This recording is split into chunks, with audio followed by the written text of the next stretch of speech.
One of the most puzzling texts of the Christian lore is the prologue to the Gospel of St. John.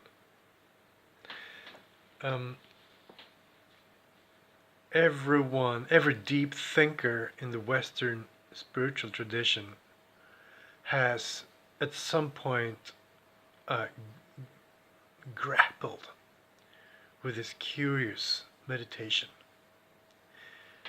The one that starts, "In the beginning was the Word, and the Word was with God, and the Word was God.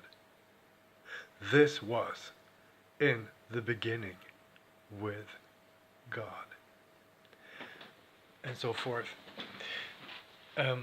Verses 1 to 5. So I thought, let's give it a look and see what comes our way. I'm thinking about Henry Faust, the character in Johann Wolfgang von Goethe's famous drama with that name, Faust. That's, his starting point is his struggle to understand or to make sense of the prologue to the Gospel of St. John. So, we're in good company. Let's give it a shot.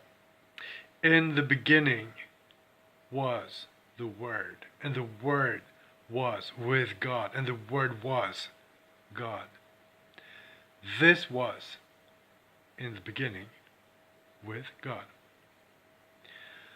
Through the Word, everything was made that was made, and without the Word, nothing was made.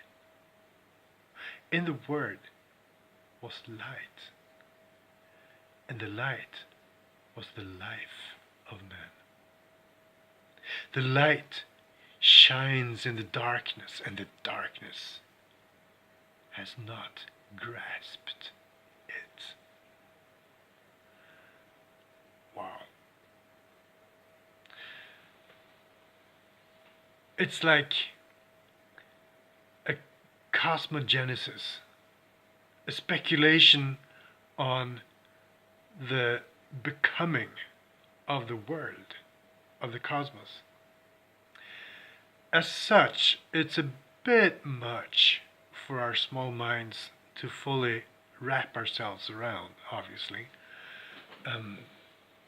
Allahu being Akbar, the God being greater. So,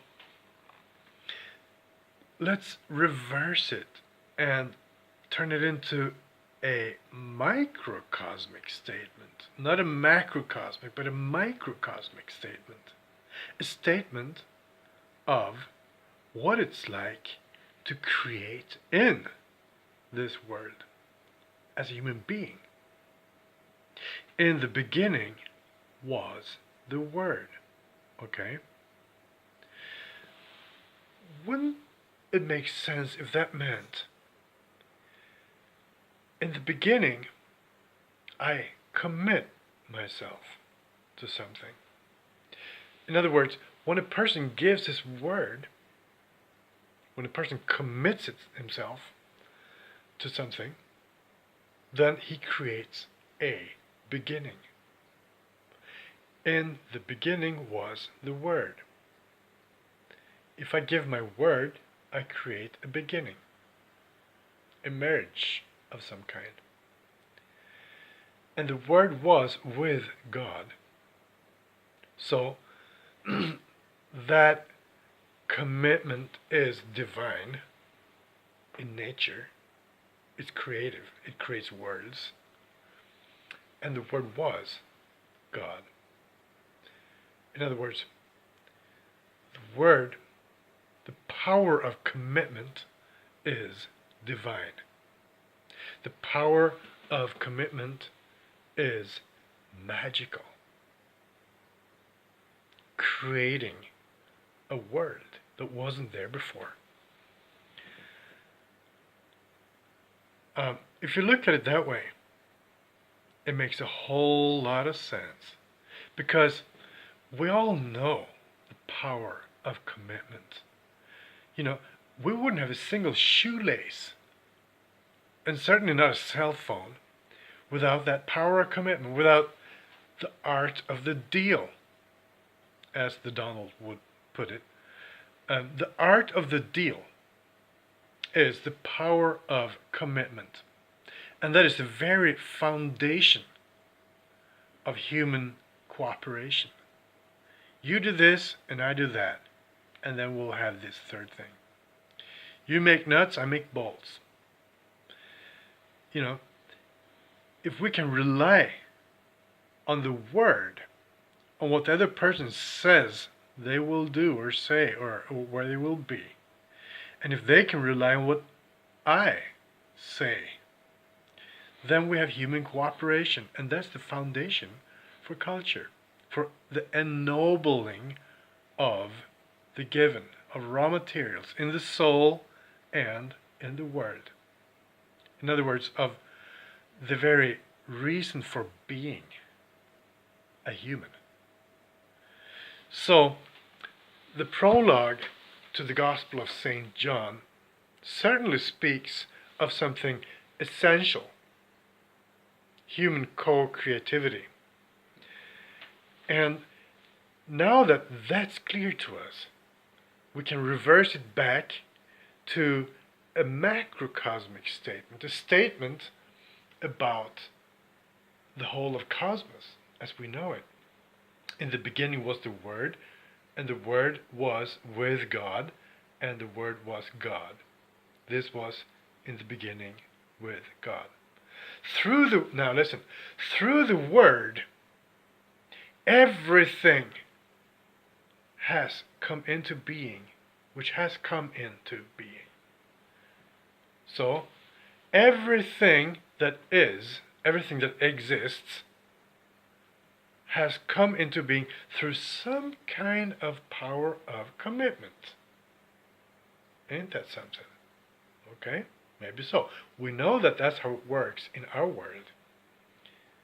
Is that perhaps also how it works, in the creation as such? Well, let's keep going. And without the Word, nothing was made. So, nothing was made. Well, yeah, it was. But a process of leaving it out. Without something, there's not nothing. In order for you to have nothing, there must be something, because it's a relative term. You can't just say nothing if there's not something to compare it to. So, it is in the creation of something, when the first something came into being, then the first nothing also came into being. The yin and the yang and the Tao. A funny thing, in the Chinese translation of the prologue to the Gospel of the St. John, the word, as we put it, the logos in Greek, verbum in Latin, but in the Chinese version, it's called the Tao. In the beginning was the Tao. That's funny, because the Tao consists of yin and yang, of something and nothing. And we're talking Christian Chinese here. Not Taoistic Chinese, Christian Chinese. Christian thinking scholars, they pondered the prologue and decided that the word equals Tao. And Tao, we know the symbol of Tao is these two bent drops. So there's really three things in that symbol. It's the white drop with a little black dot in it, and the black drop with a white dot in it. So that's two elements. And then there's the third element, and that is the movement. Because they're shaped like they move. So the movement, the dynamics between the yin and the yang, between the something and the nothing as active forces. That is a third given, the dynamics, the movement. And through that, the Word has come in. The Word has come into being. And the active element in the Word is the being that can use the Word to commit itself to a process of creation. Well, that's the human being. That makes us responsible for everything that goes on in the world as we know it. So, without succumbing to climate hysteria or anything, it does make a lot of sense to assume responsibility even for the weather. Why? Well, because as Aristotle said, what you cannot take responsibility for, you cannot change. It doesn't mean that you necessarily can change things that you do assume responsibility for, but it is a prerequisite for taking responsibility. So, since we are the beings that are able to commit, to make a deal